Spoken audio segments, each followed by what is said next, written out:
If you're experiencing server timeout issues in The Sims 4, there are several steps you can take to improve your connection. Follow these steps to boost your server performance.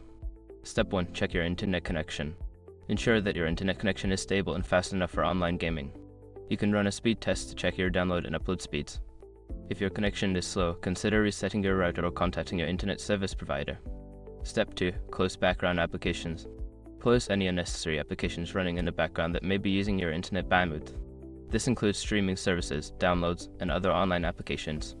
Freeing up bandwidth can help improve your gaming experience.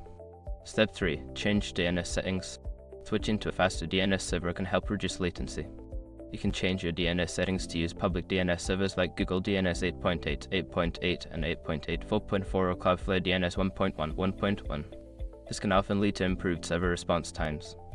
Step 4. Use a wired connection. If you're currently using Wi-Fi, consider switching to a wired Ethernet connection. Wired connections are generally most stable and can provide a faster, more reliable gaming experience compared to wireless connections. Step 5. Adjust game settings. Lowering certain in-game settings can help reduce the load on your system and improve performance. Consider adjusting graphic settings, disabling mods, or reducing the number of active households to see if it helps with server connectivity. By following these steps, you should be able to enhance your gaming experience in The Sims 4 and reduce server timeout issues. Happy gaming!